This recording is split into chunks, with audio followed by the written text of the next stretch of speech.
माधव जय कुंज बिहारी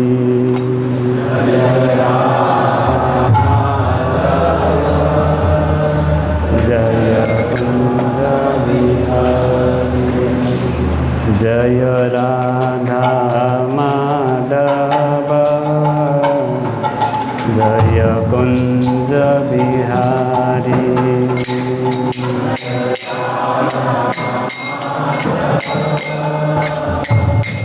जय कुंज जय राधा माधव जय कुंज बिहारी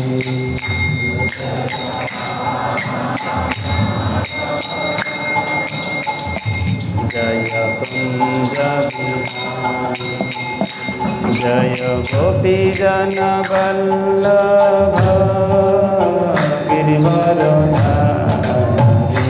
जय गोपी जन जय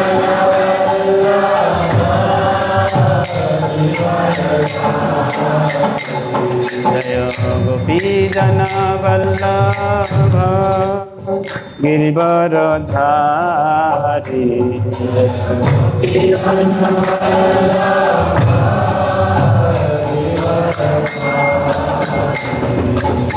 गोपी जन वल्लभ गिरिवरधारी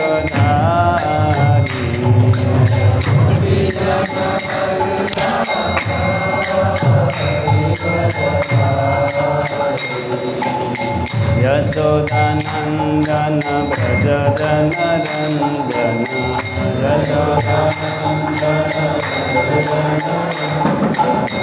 यशोदानंदन व्रज जनरंजन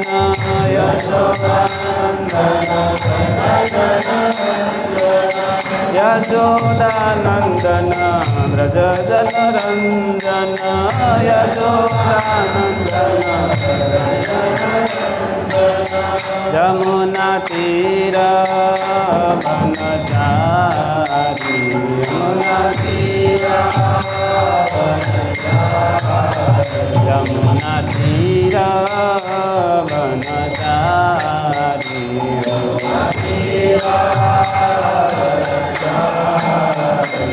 जय राधा माधव कुंज बिहारी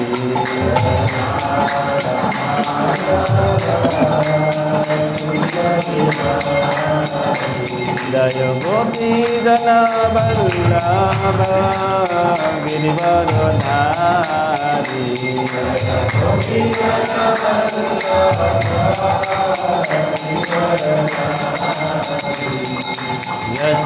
यशोदानंदन व्रज जनरंजन यशोदानंदन व्रज जनरंजन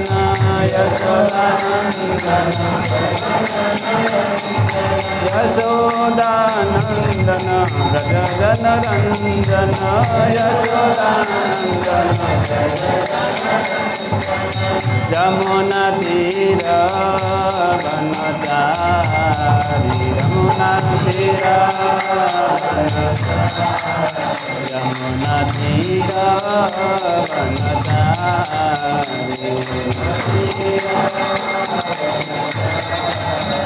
जय Radha Madhav Kunj Bihari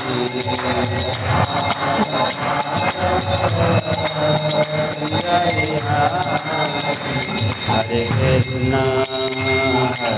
Krishna Krishna Krishna Hare Hare Hare Ram Ram Ram Hare Hare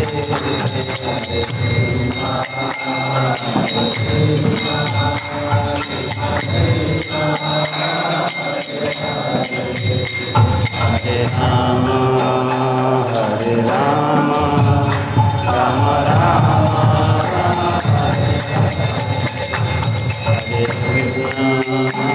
Hare Krishna Krishna Hare Hare Hare Rama Hare Rama Rama Rama Hare Hare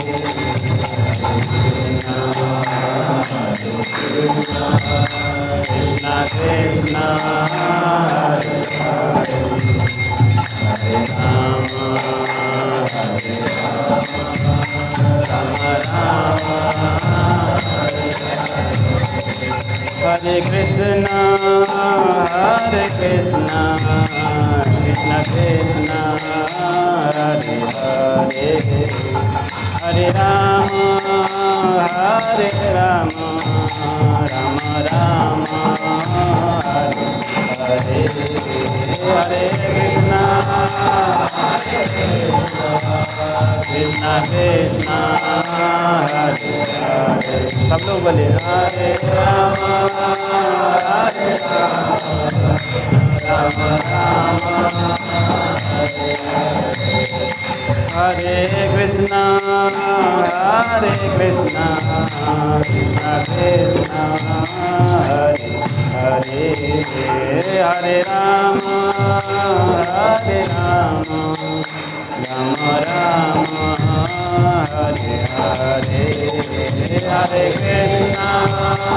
हरे कृष्णा कृष्णा कृष्णा हरे हरे हरे राम राम राम हरे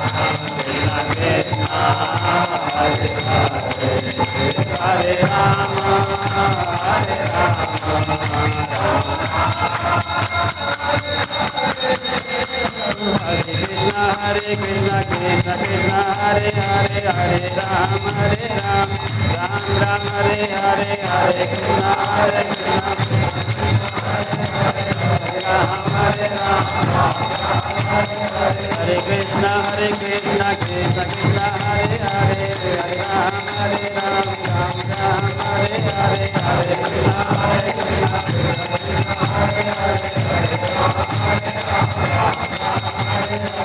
Krishna Hare Krishna Krishna Krishna Hare Hare Hare Ram Ram Ram Hare Hare Hare Krishna Hare Krishna Hare Ram Jayo Radhe Jayo Radhe Jayo Radhe Jayo Shri Radhe Jayo Radhe Jayo Radhe Jayo Radha Madan Mohan Radha Madan Mohan Radhe Jayo Radha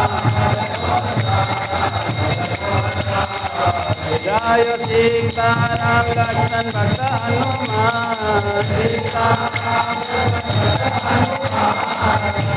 Ram Lakshman Bhakta Hanuman Sita Ram Lakshman Bhakta Hanuman Gauranita Jaya Gauranita Gauranita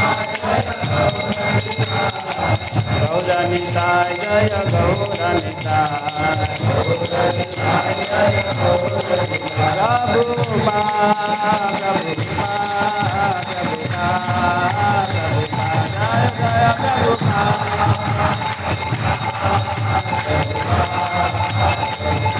आयो जय गुरुदेव गुरुदेव गुरुदेव गुरुदेव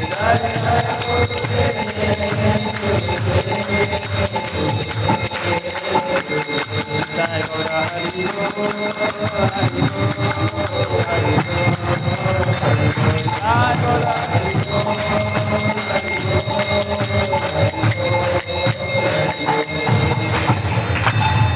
विष्णुपाद परिवार अष्टोत्तरस्य श्रीमद् भक्ति वेदांत पाद महाराज की, इस्कन संस्था भगत महाराज की, श्री राम संकीर्तन महाराज की, भक्ति सिद्धांत सरस्वती गोस्वामी महाराज की, एवं विष्णुपाद परमहंस परिवार श्रीमद् भक्ति सिद्धांत सरस्वती महाराज की, अनंत कोटि वैष्णव वृंद की जय, नामाचार्य से हरिदास ठाकुर की जय, प्रेम से कहो श्री कृष्ण चैतन्य प्रभु नित्यानंद, श्री अद्वैत गदाधर सेवा सदि गौर भक्त वृंद की जय, श्री श्री श्याम कुंड राधा कुंड गिरिराज गोवर्धन की जय, वृंदावन मथुरा धाम की जय, नवदीप मायापुर धाम की जय, पुरुषोत्तम क्षेत्र जगन्नाथपुरी धाम की जय, श्री जगन्नाथ बलदेव सुभद्रा माई सुदर्शन महाराज की जय, श्री श्री राधा मदन मोहन भगवान की जय, श्री सीताराम लक्ष्मण भक्त हनुमान की जय, श्री श्री गौनिताय भगवान की जय,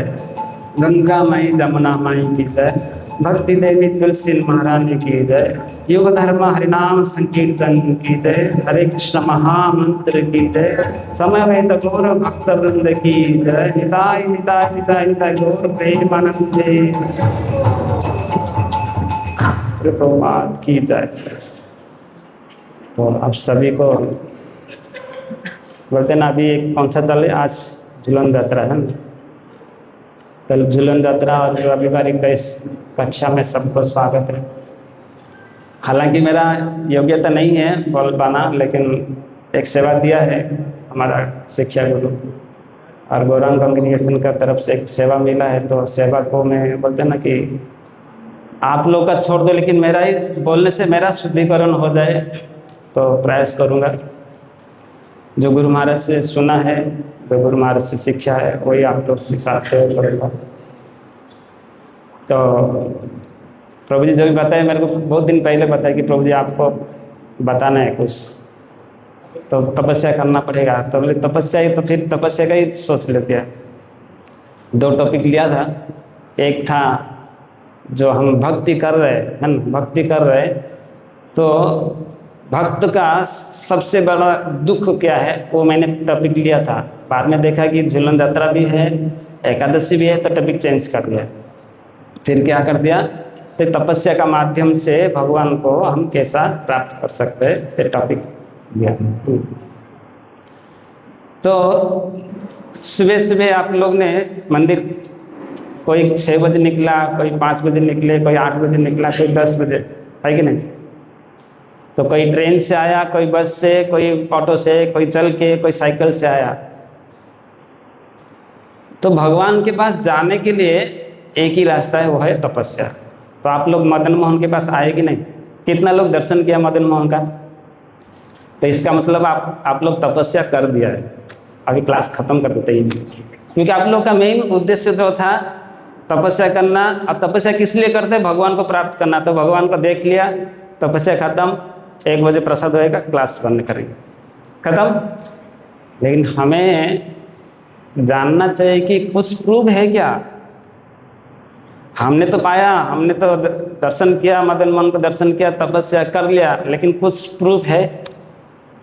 तो इसका प्रभु जी ने शायद ग्रुप में छोड़ा रहेगा, 2 श्लोक दिया है, दिए ना, गौरांग कांग्रेगेशन में और घनसुली कांग्रेगेशन में 2 श्लोक है, तीनों ग्रुप में छोड़ दीजिए प्रभु जी।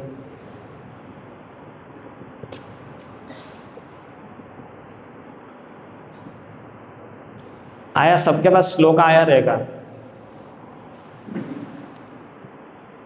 ये भागवतम का 6वां स्कंद का 5वां अध्याय का 27 और 28 नंबर का श्लोक है। अगर मोबाइल किसके पास भागवतम है, मोबाइल से पढ़ सकते हैं। आया सबके पास? अवेक्षा कच्चित मानस, पढ़ सकते? नहीं आया? आया ना? अभक्षा कच्चित् मानसं कच्चित् वायुभोजना आराधयन् मन्त्रमिमम् अभ्यस्तं न इडस्पतिम् अभक्षा कच्चित् मानसं आराधयन् सन्तमिमम् अभक्षा कच्चित् मानसं कच्चित् वायुभोजना आराधयन् मन्त्रमिमम् अभ्यस्यन्त इदं पतिम्। और दूसरा श्लोक है इस प्रकार का। ओम नमो नारायणाय पुरुषाय महात्मने विशुद्ध तत्वधिष्णाय महाहंसाय धीमहि। ओम नमो नारायणाय पुरुषाय महात्मने विशुद्ध तत्वधिष्णाय महाहंसाय धीमहि। कोई दोहराएगा? एक श्लोक एक जन दोहराएंगे तो दो दो, दो चार जन दोहराएंगे। अच्छा, ओम नमो नारायणाय पुरुषाय महात्मने विशुद्ध सत्वधिष्णाय महाहंसाय धीमहि। और कोई?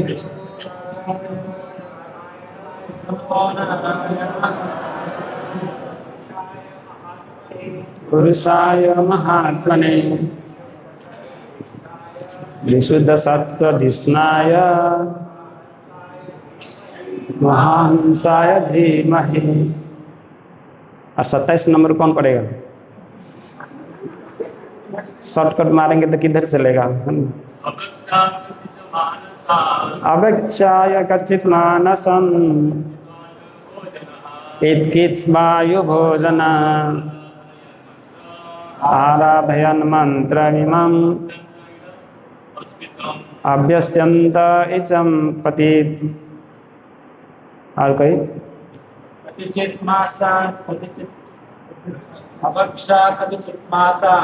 अभक्षा कच्चित् मासनं कतिचित् वायुभोजना आराधयन् मन्त्रमिमम् अभ्यस्यन्त इदं पतिम्। तो इस प्रकार ये भावार्थ हम पढ़ेंगे श्रील प्रभुपाद के द्वारा। जगत गुरु श्रील प्रभुपाद की जय। प्रजापति दक्ष के पुत्र ने कुछ महीना तक केवल जल पिया और वायु खाई। इस तरह महान तपस्या करते हैं तो उन्होंने इस मंत्र का जप किया। और हम इन भगवान नारायण को नमस्कार करते हैं जो सदैव अपना दिव्य धाम में स्थित रहते हैं। क्योंकि वे परम पुरुष है, अतएव हम उन्हें सादर नमस्कार करते हैं। तो सब लोग दोहरा सकते हैं। प्रजापति दक्ष के पुत्र ने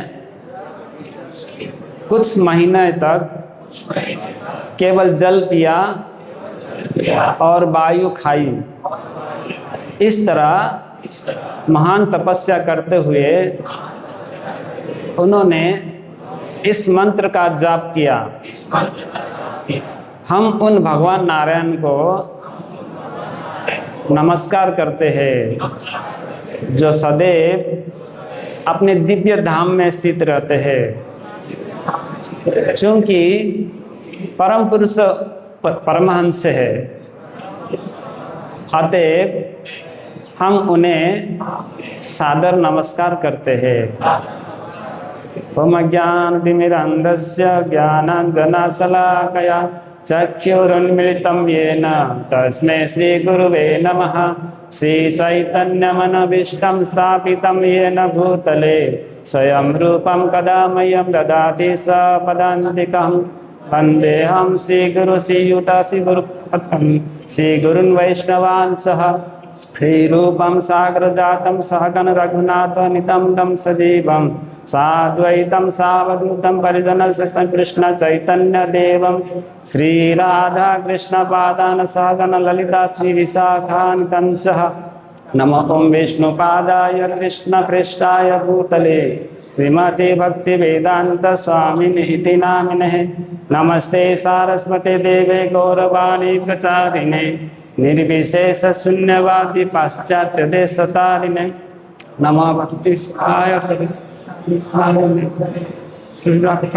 शांति नामिने श्री वर्षवान देवी दयिताय कृष्ण समंद्र विज्ञान दायिने प्रभवे नमः माधुर्योज्जल प्रेमाय श्री रूपानुराग भक्तिद श्री गौर करुणा शक्ति विग्रहाय नमस्ते नमस्ते गौरवाणी श्रीमूर्ते दीनतारिणे रूपानुराग विशुद्धांत सिद्धांत हातहारिणे नमो गौर किशोराय सख्याधराय मूर्तये विप्रलंबर संबोधे पादं भजायते नमः नमो भक्ति विनोदाय सच्चिदानंद नामिने गौर शक्ति स्वरूपाय रूपानुराग वरते गौर आविर्भाव भीमष्टम निर्दिष्ट सगन प्रिय वैष्णव सार्वभौम श्री जगन्नाथाय ते नमः पंचकल्पतरुरेक्ष्य कृपा सिंधुभ्य एव च अतिदानं पावनेभ्य वैष्णवेभ्यो नमो नमः नमो महावदान्याय कृष्ण प्रेम प्रदायते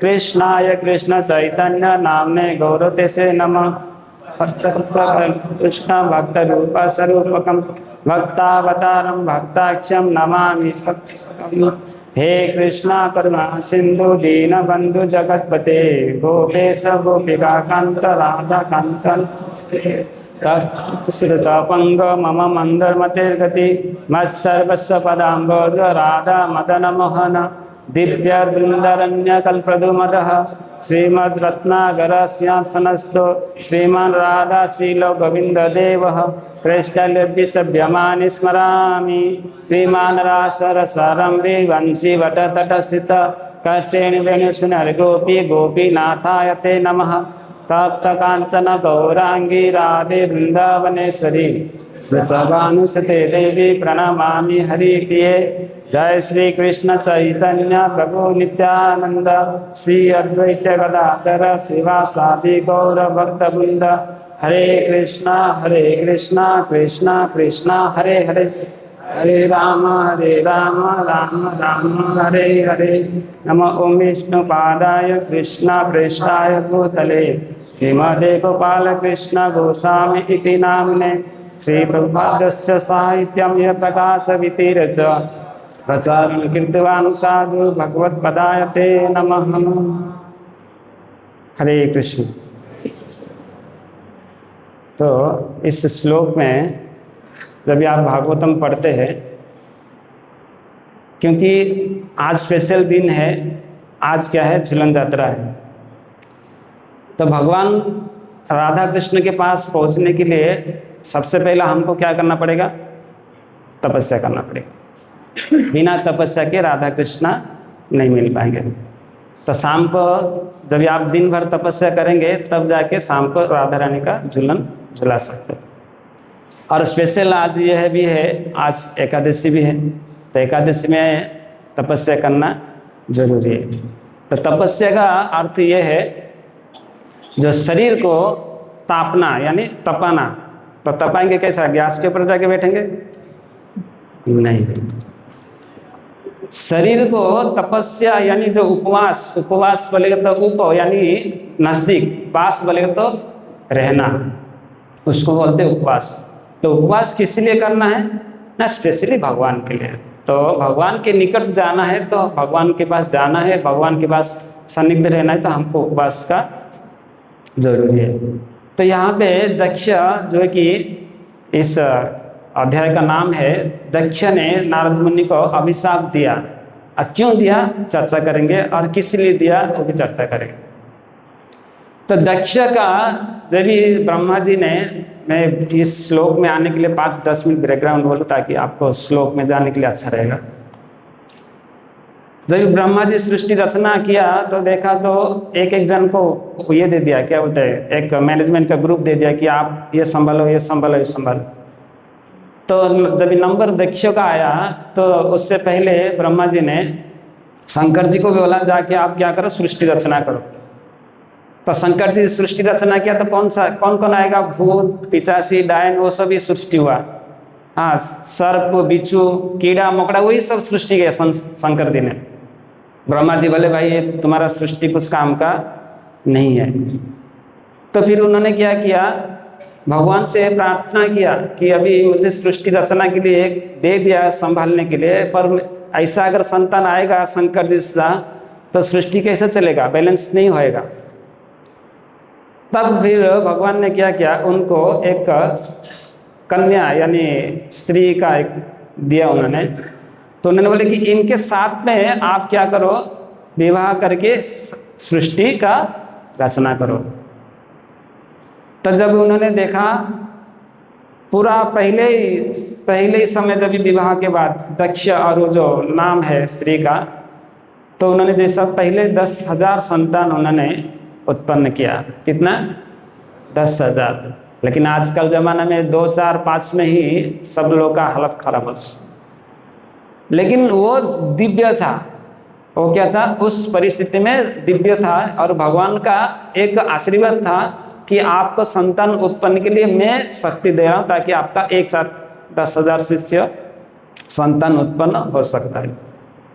तो जब ये 10,000 संतान उत्पन्न हुआ तो दक्ष ने सोचा कि इस संसार में फंसने से पहले मैं इस बच्चे लोग को पहला गृहस्थ आश्रम का बारे में शिक्षा प्रदान करूं। तब जाके उन्होंने अपना शिष्य को, अपना संतान को बोल दिया कि आप क्या करो, जाके पहला संत मुनि का आश्रम में जाके आप भजन करो और गृहस्थ का बारे में शिक्षा ग्रहण करके आओ, तपस्या करके आओ। तो ये संत महात्मा के मुख से सुनने के लिए उन्होंने क्या किया, पूरा जितना भी संतान थे उन्होंने पिताजी का आज्ञा पालन करके कहाँ पे गए, आश्रम में गए। और आश्रम कहाँ पे था, सिंधु नदी और अरब सागर का बीच में जो आश्रम था, वहाँ पे जाके अपना मुनि लोग के साथ में बैठ के तपस्या करना शुरू किया। और जैसा बोलते हैं ना कि नारद मुनि को VIP पास है, सब जगह कहीं भी जा सकते हैं, उन्होंने मन के गति से कहीं भी जा सकते हैं। यानी यहाँ बैठे और मुझे जाना है जुहू, तो तुरंत कुछ क्षण में पहुँच जाते हैं जुहू में। तो नारद मुनि का इतना ये था, शक्ति था कि कहीं भी और कभी भी पहुँच सकते हैं, और उनको कोई रोकने के लिए उनके पास किसी का शक्ति नहीं था। और उन्होंने एक साधु होने के नाते सब लोग उनको उत्साह देते थे और बोलते ना कि उनका बात को मानते थे। तो देखा जब ये लोग यज्ञ मुनि के आश्रम में जाके तपस्या कर रहे, तो नारद मुनि वहाँ पधारे। तो सब जो 10,000 संतान थे उनको पूछा कि आपने किस लिए यहाँ पे आए हो, किस कार्य के लिए यहाँ पे बैठ के तपस्या करने के लिए और शिक्षा ग्रहण करने के लिए आए। तब उन्होंने बोला हमारा पिताजी का आज्ञा पालन करके हम लोग ने यहाँ पे बैठ के क्या कर रहे ना, तपस्या कर रहे। तभी नारद मुनि को दुख हुआ कि अरे इतना 10,000 बच्चे अगर घर में गृहस्थ में घुस जाएंगे तो इस संसार कैसा चलेगा, क्योंकि इस संसार में ब्राह्मण होना जरूरी है। क्योंकि ब्राह्मण जो है, ब्राह्मण का जो मंत्र द्वारा ही संसार का संतुलन बैठा रहता है। और लेकिन जिस टाइम ब्राह्मण संसार में लोप आ जाएगा तो पूरा संसार जो है कि पतन की ओर चला जाएगा।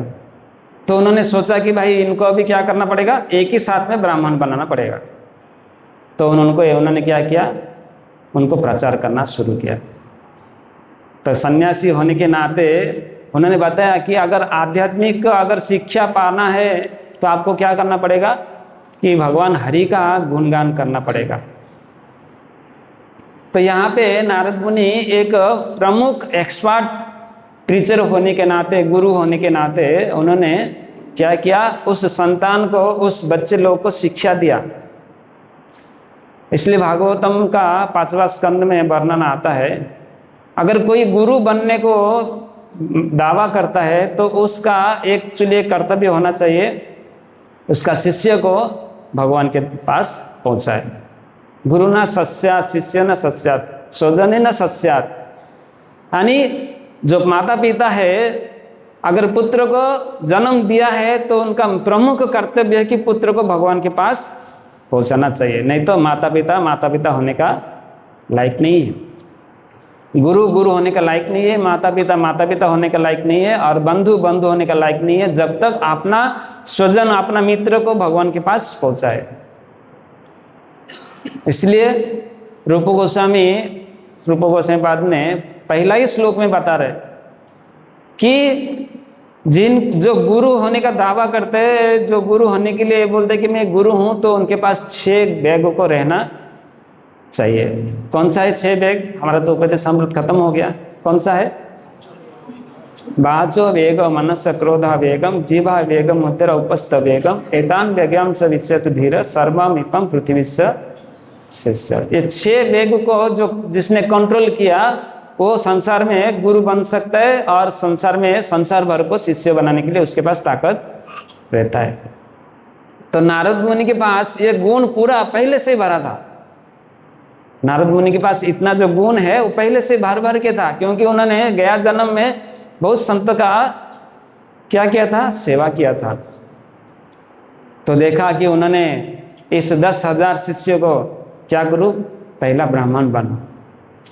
तो जिन्होंने इतना एक ही टाइम में नारद मुनि समझते थे, क्योंकि नारद मुनि जो है कि त्रिकालदर्शी है और वो नारद मुनि तत्वों को जानते थे, क्योंकि गुरु जो है तत्व जानता है। जैसे शिष्य भगवद गीता में पूछता है तद्विधि प्रणिपातेन परिप्रश्नेन सेवया उपदेख्यांते ज्ञानम ज्ञान तत्व दर्शन। ये जो ज्ञानी है, नारद मुनि परम ज्ञानी थे, इसलिए उन्होंने तत्व को जानते थे कि ये जो आने वाले भविष्य में 10,000 शिष्य है, अगर गृहस्थ में जाएंगे तो उनको बहुत तकलीफ होएगा। इसलिए उन्होंने तत्व को जानते हुए उन्होंने क्या बोला, एक ही बार में बोल दिया। क्या बोला कि आप घर में मत फंसो, गृहस्थ में मत फंसो। प्रहलाद महाराज ने अपना पिताजी को, जब पिताजी के पास पहले बार गया शिक्षा ग्रहण करके, तो हिरण्यकशिपु पूछा उनको, बेटा प्रहलाद क्या शिक्षा ग्रहण करके आया? तो प्रहलाद महाराज बोलते हैं तत्साधु मन्ये सुरवीर्य संदेहिना सदा समृद्धि धियमा सकुता हित्वातपातं गृह अंधकूपम बनो जतो यज्ञ हरिमाश्रितः। बताए घर जो है वो अंधकूप के समान है। ये प्रहलाद महाराज हिरण्यकशिपु को बोलते हैं कि आप घर में मत, गृहस्थ में मत फंसो। अगर आपका उम्र हो गया है, आपको 40-50 हो गया है, तो आप क्या करो, घर में छोड़ के इस वन में जाके, जंगल में जाके हरि का गुणगान करना चाहिए।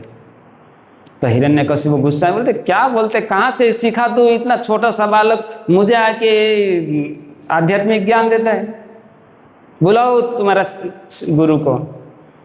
तो संडा मार्ग को बुलाया, बोला भाई ये कहाँ से डिग्री प्राप्त करके आया? मैं तो ये सब शिक्षा दिया नहीं, मैं तो सिखाने को बोला नहीं।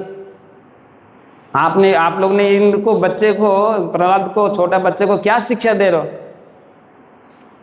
बोलता है कि महाराज हम ब्राह्मण हैं, हम झूठ कभी नहीं बोलते, हमने ये सब शिक्षा कभी दिया नहीं है, लेकिन पता नहीं इनको कौन शिक्षा देता है वो पता नहीं, हमको भी मालूम है। तो यहाँ पे इस प्रकार नारद मुनि बोलते कि आप घर में मत फंसो, आप गृहस्थ में मत फंसो। तब जाके फिर उन्होंने क्या किया, एक्सपर्ट एकदम टीचर होने के नाते उनका बातों को माना, और पूरा का पूरा 10,000 जो शिष्य थे उन्होंने शपथ ग्रहण कर लिया कि आज से हम गृहस्थ में फंसेंगे नहीं। आप बताओ, कोई एक पिता का 1 नहीं 2 नहीं 10,000 पुत्र अगर ब्रह्मचारी बन जाएंगे तो क्या बीतता रहेगा? क्या हालत होता रहेगा। हमारा 2-3 बच्चा अगर रहे तो उसमें से एक भी ब्रह्मचारी बन गया तो लाठी लेके मंदिर में आते कि पुलिस लेके आते कंप्लेन करने। भाई तुम लोग होता करने कि इसको ब्रह्मचारी बनाने के लिए, हमने इतना बड़ा किया, बचपन से बड़ा किया, तो तुम लोग लेके जा रहे हो उसको। अरे लेके नहीं जा रहे, उसको उद्धार करने के लिए लेके जा रहे। एक गुरु का कर्तव्य निभा रहे, प्रभुपाद जी के प्रतिनिधि है, गुरु का बोलते ना कार्य को संभालते हुए बच्चे को उद्धार करने के लिए लेके जा रहे। लेकिन हमारा माता पिता क्या करते हैं, घर में फंसते रहो। यह हमारा दशा है।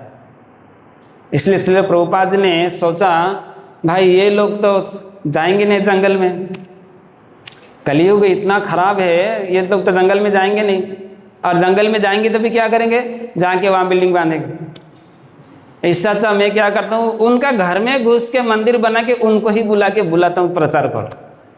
तो इसलिए प्रभुपाद जी ने आज इतना बड़ा मंदिर किसके लिए बनाया, हम जैसे पतित के लिए बनाया। क्योंकि वो लोग प्रभुपाद जी जानते थे, तत्वों को जानते थे कि ये लोग जंगल में जाने वाले नहीं है, और जंगल में जाएंगे तभी ये लोग अपना ही कार्य करेंगे। इसलिए बोला कि तुम लोग मत आओ, मैं ही तुम्हारे पास आता हूँ। और आके कितना सारा मंदिर बनाते हैं, और किसके लिए, हम जैसे पतित का उद्धार करने। क्योंकि गुरु प्रभुपाद जी जानते थे, गुरु है वो तत्व जानते थे, तत्व दर्शन, तत्व जानते थे। इसलिए गुरु महाराज का जो प्रतिनिधि होने के नाते इतना सारा जो इस्कॉन चल रहा है वो सब प्रभुपाद की कृपा है। और एक ही जन तपस्या किया, हम तभी थे क्या, नहीं थे।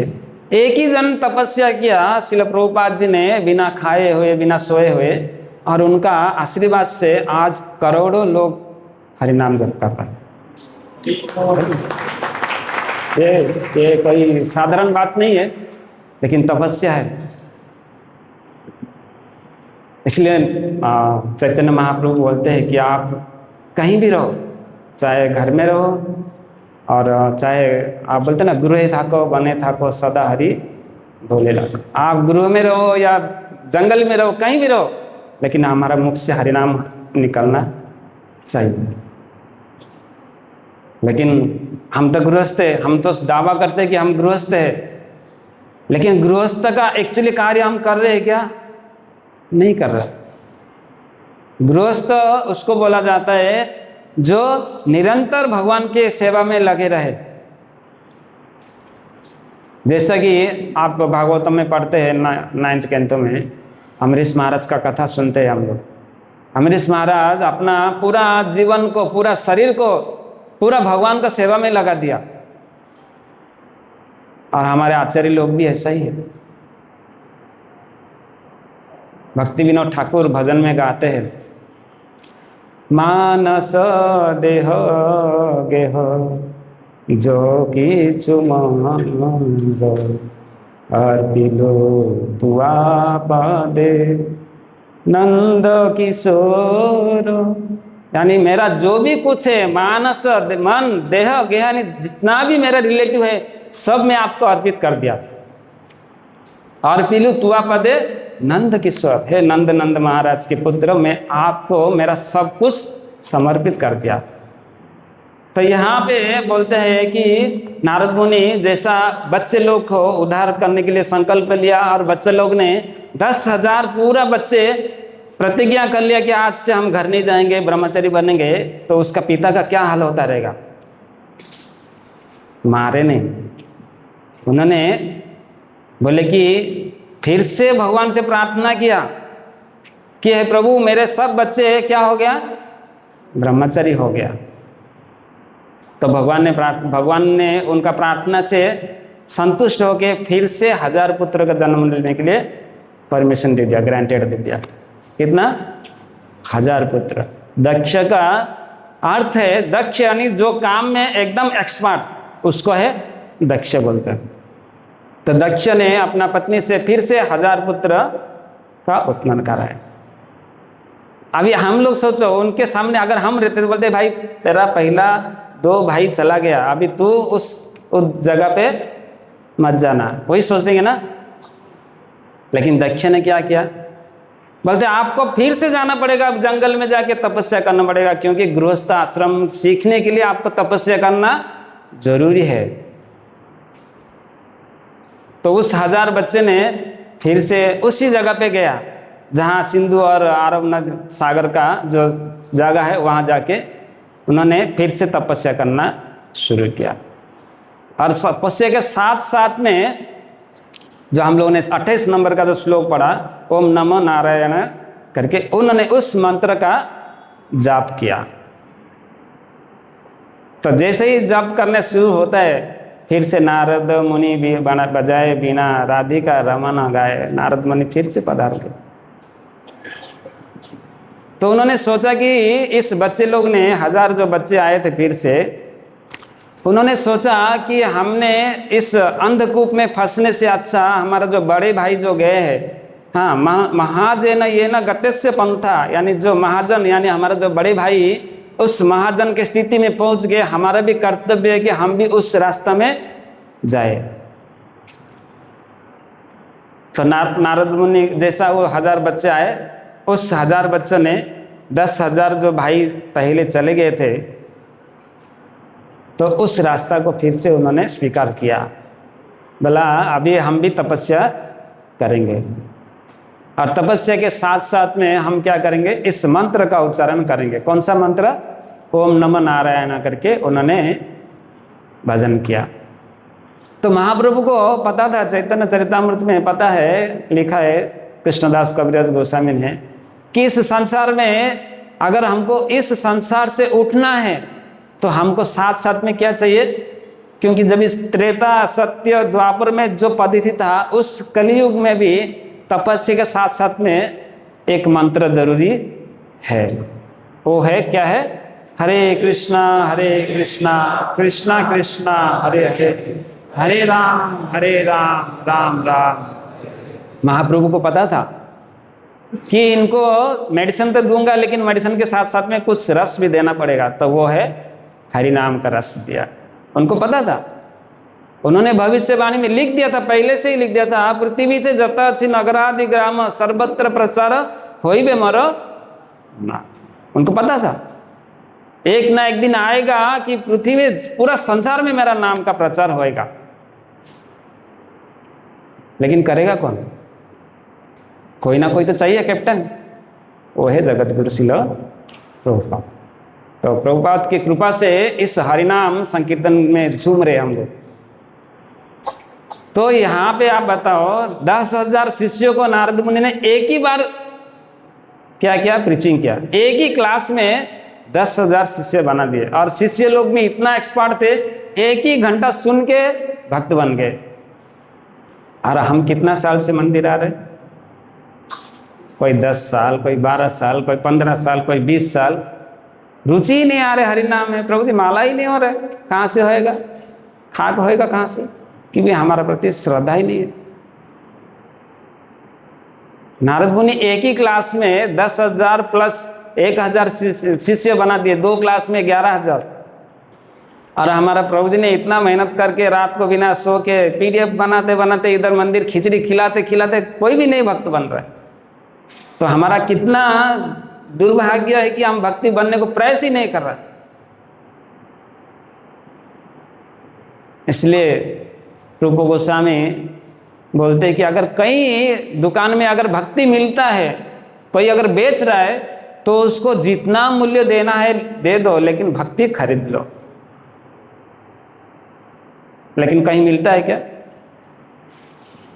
भक्ति कहाँ मिलेगा? भक्ति भक्तों से ही मिलेगा। पर हम तो मंदिर ही नहीं आ रहे, कहाँ से भक्त मिलेगा?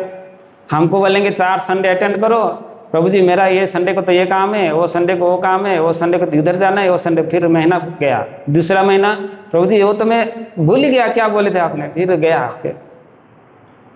तो भक्ति कहाँ से होएगी?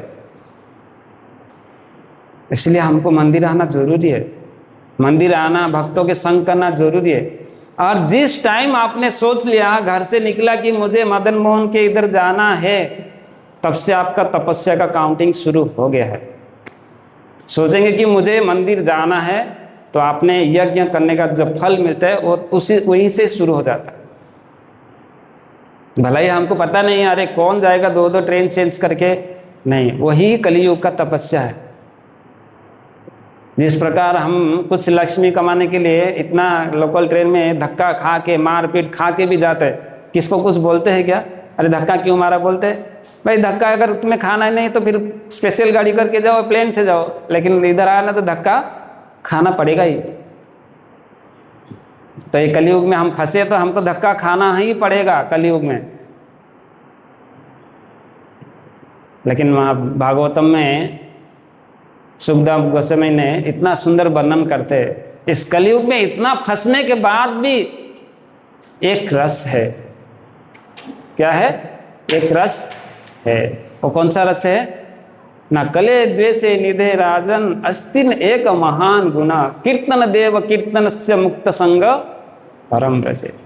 इतना जंजाल में फंसने के बाद भी, इतना झंझट में फंसने के बाद भी कलयुग में एक साधन है, एक रस है, वो है कीर्तन देव कीर्तन कृष्णस्य, कृष्ण का कीर्तन करो। हरे कृष्णा कृष्णा कृष्णा हरे हरे, हरे राम राम राम हरे। तो जैसा ही 1000 पुत्र का उन्होंने फिर से ब्रह्मचारी बना दिया नारद मुनि, अभी दक्ष को गुस्सा आया। क्या आया?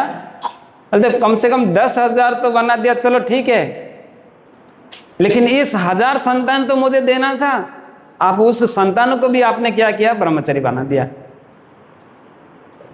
तो उनको बहुत गुस्सा आया। बोला कि मैं यहाँ दक्ष, जो कि मैं गृहस्थ होने के नाते मेरा कर्तव्य को संभालते हुए भगवान को पुकारता हूँ, मैं सबसे बड़ा सन्यासी है, लेकिन आप कुछ काम धंधा करते नहीं हो, खाली इसका बात उसको लड़का के और बोलते हो कि मैं सन्यासी हूँ, तुम ढोंगी हो। और भागवत में इसमें नारद मुनि को बताया कि तुम बदमाश हो करके भागवत में बनाया, उसने गाली दिया। बोले तुम्हें मैं अभिशाप देता हूँ यहाँ पे कि तुम एक जगह भी कभी भी नहीं रुक पाओगे। एक गृहस्थ का इतना ताकत है, दक्ष का, क्योंकि वो तपस्वी थे और उनको भगवान का कृपा था। इन्होंने अभिशाप दिया नारद मुनि को कि तुम एक जगह कहीं भी रुक नहीं सकते। अगर ऐसा हमको कोई अभिशाप दिया तो लगेगा? बोलता बड़ा आया अभिशाप, मारेंगे अभी एक। लेकिन नारद मुनि बोले कि थैंक यू। क्या बोले? धन्यवाद, मैं तो वही चाहता था कि मैं ना फंसूं। क्योंकि नारद मुनि एक बार गलती कर दिए थे, जब भी भगवान को पूछे कि भगवान ये माया माया माया क्या है? माया बोलते, आप बोलते कि माया मेरा माया माया दीक्षण प्रकृति क्रियते श्रम सब माया माया, बोलते कि ये माया क्या है? तो भगवान बोले कि आपको देखना है क्या? एग्जाम्पल दिखाना है? बोलते दिखाओ एक दिन। बोलते ठीक है, कल सुबह सुबह हम जाते हैं। तो नारद मुनि और विष्णु चले गए कहाँ पे? थोड़ा ऐसा परिक्रमा करते करते। भगवान को लीला रचना था, नारद मुनि को शिक्षा देना था और लीला भी रचना था। बोले नारद मुनि थोड़ा पानी तो पिला दो कहीं से लाके। अभी बोले कि नारद बोले ये जंगल में कहाँ से पानी लाऊं? बोलते मुझे क्या पता, प्यास लगाए मुझे, तुम सेवक को थोड़ा पानी तो पिला दो।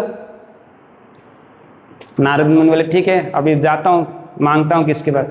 तो ऐसा गए, ऐसा दूसरा बाजू में एक गाँव था, गाँव में गए तो देखा तो एक दरवाजे में खटखट किया। जैसे खटखट किया तो उधर वहाँ पे एक युवती थी। बोले कि हमारा भगवान को प्यास लगाए, थोड़ा पानी पिला दो गिलास, 1-2 गिलास भर के। बोलते उन्होंने साधु को देखा, बोलते साधु आप आइए, थोड़ा मैं सेवा करूँ आपका। अच्छा खासा ब्राह्मण आया, इतना दिन के बाद मेरा घर में अतिथि देव भव, आप अतिथि है, अतिथि का सेवा करता हूँ, आ जाइए। तो नारद मुनि उनका विनम्र निवेदन की वजह से उन्होंने घर में गए। एक तो बोलते कि बाकी लोग किधर है, मेंबर कहाँ है? बोलते मैं अकेला हूँ, अकेली हूँ। बोलते इधर तो मुझे पानी भी नहीं पीना है। बोलते पानी अभी आ ही गए तो थोड़ा पानी पी लो, जल थोड़ा पी लो, कोई दिक्कत नहीं है। पानी पिया। बोलते इतना साधु इतना धूप से आए, कुछ फ्रूट्स खा लो। तो नारद मुनि को फ्रूट कटिंग करके दिए, एकदम मस्त, ड्रैगन एप्पल सब मस्त काट के दिए। तो अभी इतना 56 भोगा मिलेगा तो कौन नहीं खाएगा? तो उन्होंने खाया। ब्रेकफास्ट हो गया। अब ब्रेकफास्ट होने के बाद फिर उन्होंने माता जी ने गरम गरम पकौड़ा विकड़ा सब फ्राई मस्त बना के, अब इतना खुशबू आ रही घी का बनाया हुआ। बोले नारद मुनि महाशय आप आए, थोड़ा प्रसाद भी ले लो, दोपहर का लंच प्रसाद कर लो। लंच किया, अब लंच किया तो थोड़ा पान सुपारी हो जाए, पान भी खाया नारद मुनि। अब जैसा पान खाया भी प्रसाद लिया, प्रसाद का निंदा नहीं करना चाहिए इसलिए थोड़ा लेट जाओ, लेट गए। और लेटते लेटते उनका मसाज भी हो गया, नारद मुनि का सेवा सब किया। सेवा करते करते करते नारद मुनि को उस गृहस्थी के जो गृहिणी है उनके प्रति इतना श्रद्धा हो गया, थोड़ा दिन रहते रहते उनसे विवाह कर लिया। विवाह करते करते उनका कुछ संतान भी आ गया। ये सब भगवान रचा रहे लीला, क्योंकि उनको माया देखना था। और नारद मुनि ने कहा और विवाह कहाँ, देखो हम किसा। तो करते करते इतना दिन हो गया, भगवान वाला भी बस हो गया, अभी तुम्हारा नाटक, अभी उनको उद्धार करना है। तो एक दिन ऐसा हो गया, पूरा बाढ़ आ गया, जैसा अभी आया था ना, कहाँ पे, असम में आया था, ऐसे भी उससे भी भयंकर बाढ़ आया। जैसा बाढ़ आया तो उनका घर, उनका पत्नी, उनका परिवार सब गया पानी में, एक ही बच गया, वो है नारद मुनि। बोलते मेरा पुत्र, मेरा पुत्र, मेरा पत्नी, मेरा घर सब गया गया गया, और रो रहे। तो जैसे ही ऐसा रो रहे थे, भगवान स्विच बटन बंद कर दिया, भाई अभी तुम्हारा माया खत्म, दूसरा स्विच चालू किए। नारद मुनि भगवान के पास आ गए, फिर से स्विच चालू किया। तो नारद मुनि को पूछे भाई पानी किधर है? बोलते प्रभु तो मैं तो पानी लाने गया था, मैं पानी क्या लाऊं, मैं सब कुछ खा के आ गया। तो भगवान बोले कुछ समझ में आया मेरा लीला में? आया।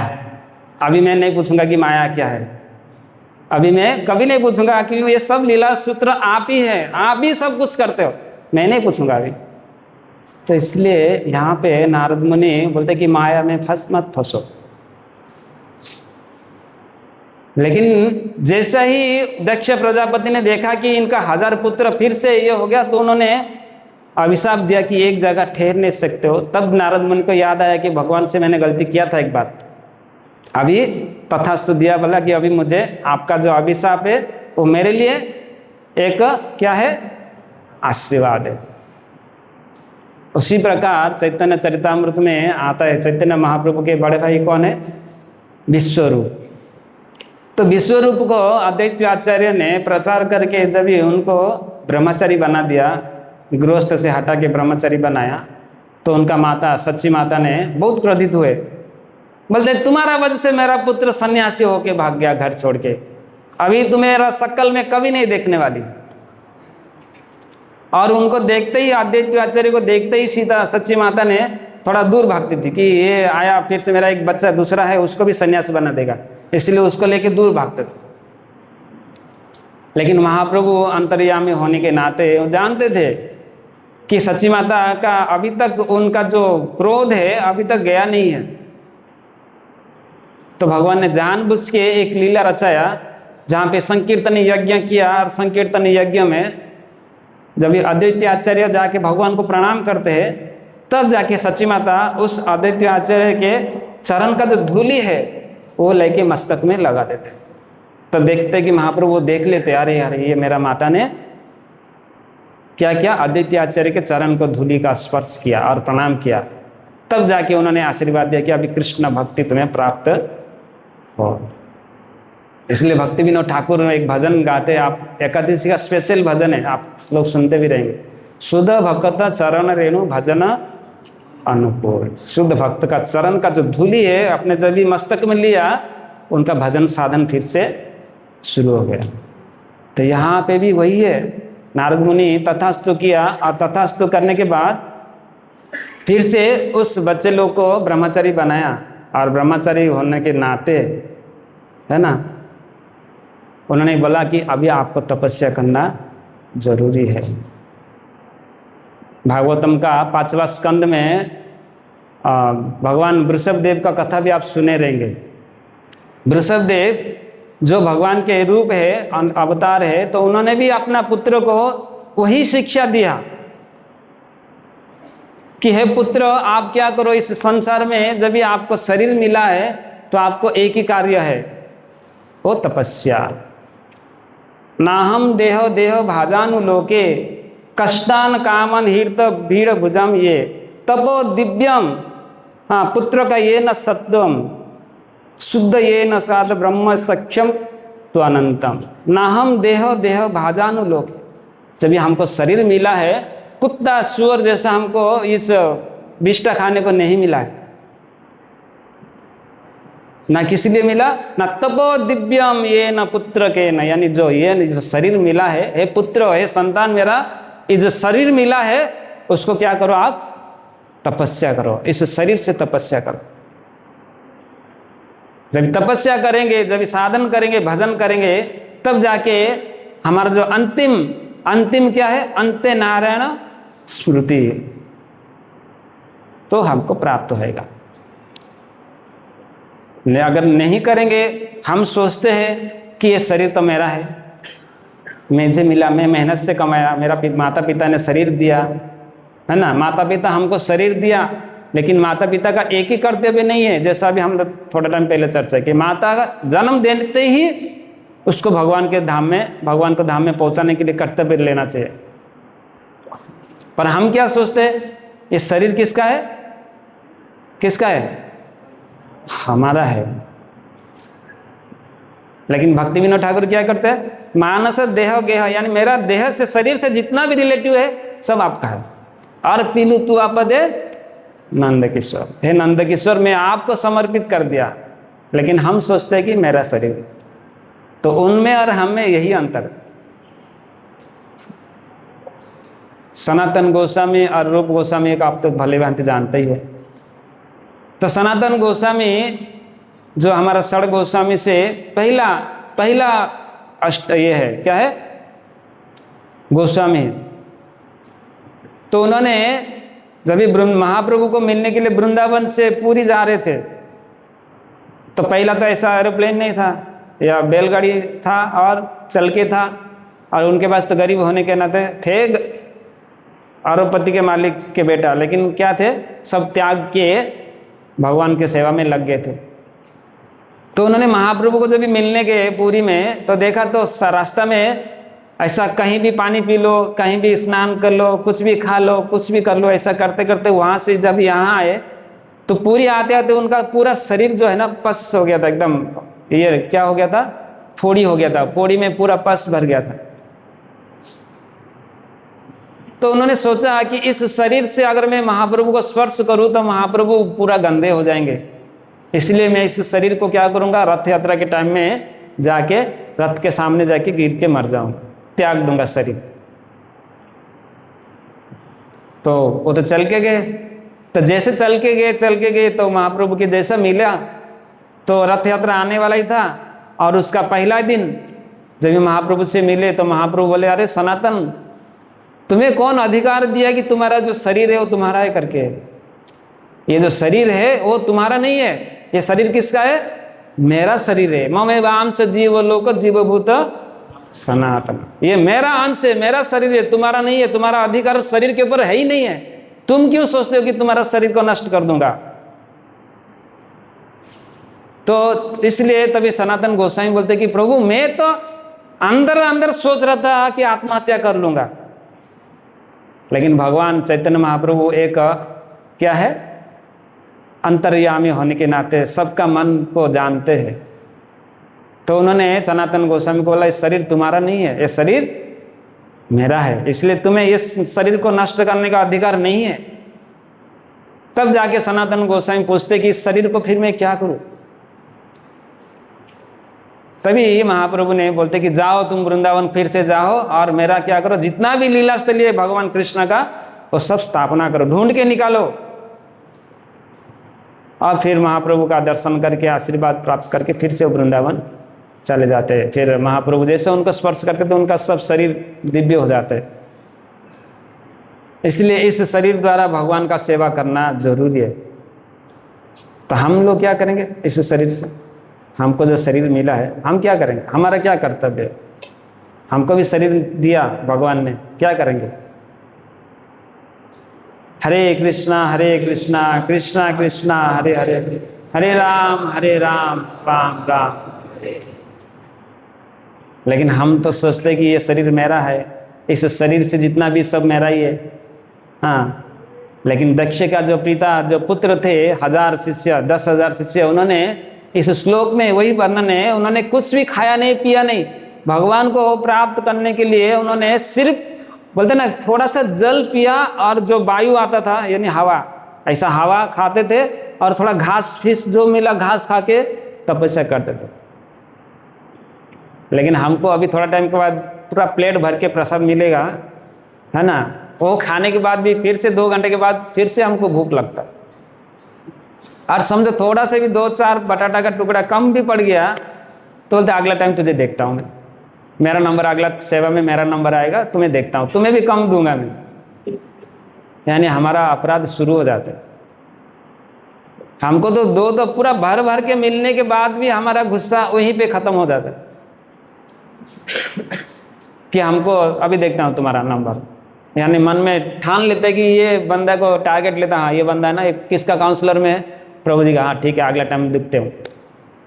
हमारा मनोभाव ऐसा है। लेकिन दक्ष का जो पुत्र थे वो उन्होंने ऐसा नहीं सोचा, कुछ नहीं मिला कोई दिक्कत नहीं। उसी प्रकार आप देखेंगे ध्रुव महाराज का चरित्र में, तो ध्रुव महाराज को भगवान को प्राप्ति करने के लिए उन्होंने संकल्प लिया था कि मुझे भगवान को प्राप्ति करना ही है।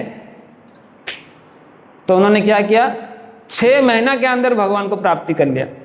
और हम लोग 10 साल से मंदिर आ रहे, हमको मदन मोहन का छवि से विश्वास ही नहीं आ रहा है। तो हमारा कैसा श्रद्धा है और पहला जमाने में कैसा श्रद्धा था, तो उनको तपस्या बोलता है। वो तो छोड़ो, ध्रुव महाराज तो छोड़ो, आप देखेंगे रामायण में दो जन का उदाहरण दूंगा मैं, है ना। एक है जटायु।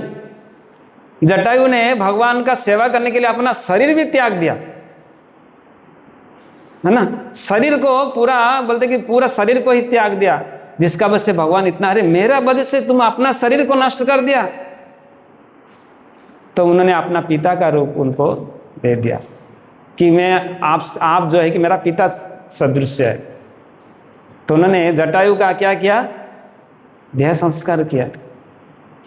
दूसरा तो छोड़ दो, क्या है, सुपुनागा आई थी, है ना। सुपुनागा किस लिए आए थे, भगवान को प्राप्त करने के लिए आए थे।